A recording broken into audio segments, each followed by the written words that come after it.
recevoir chez vous et bienvenue à ce nouveau numéro Zoom Eco Live. Nous sommes à Kinshasa, capitale de la République démocratique du Congo.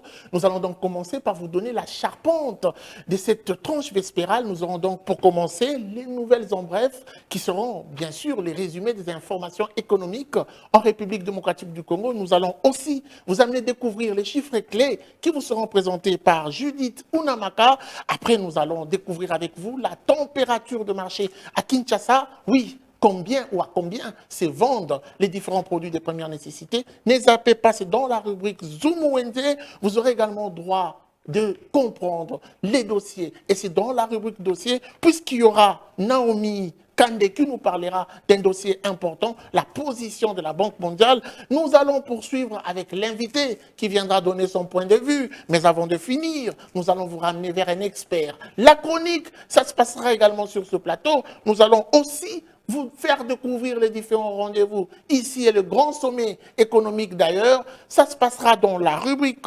agenda et nous aurons enfin le droit de donner la parole au peuple. La parole, c'est dans la rubrique article 15. Avant tout, prenons d'abord ceci.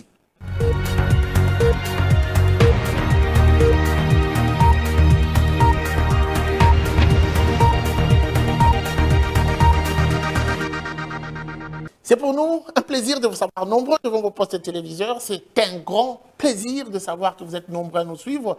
Merci de rester connectés. Merci de rester scotchés à notre page web. Merci de rester connectés à notre site zoomeco.cd. N'hésitez pas de toujours liker. Nous sommes ici pour vous accompagner pendant plus d'une heure avec ces différentes rubriques qui vont devoir vous documenter, vous informer beaucoup plus dans ce qui concerne l'économie. Mais avant tout, prenons la revue en bref.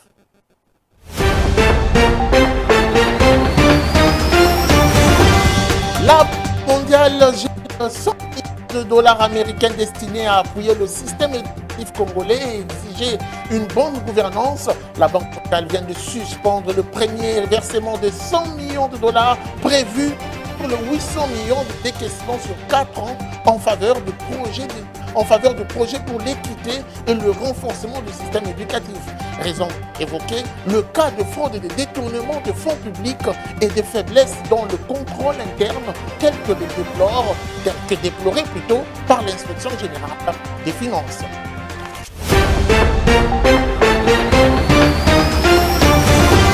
Le parquet général près la Cour de cassation attend la comparution dans le prochain jour du président du Sénat congolais, Alexis Thambwe Mwamba. Il est reproché à Alexis Thambwe Mwamba le détournement de 2 millions d'euros, soit 2,4 millions de dollars.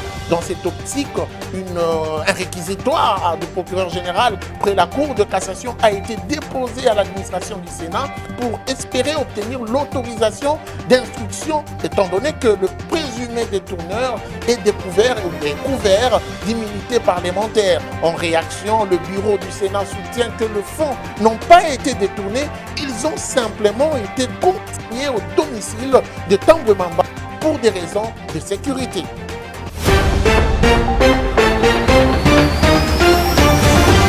Parlons cette fois de la pandémie de la Covid-19, 12 milliards de dollars américains de la Banque mondiale pour acquérir environ 670 millions,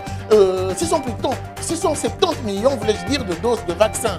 Dans un communiqué publié le samedi 30 janvier 2021, le président sud-africain a annoncé l'engagement de la Banque mondiale à accorder 12 milliards de dollars américains en faveur de l'Union africaine pour lutter contre la deuxième vague de la pandémie de la Covid-19.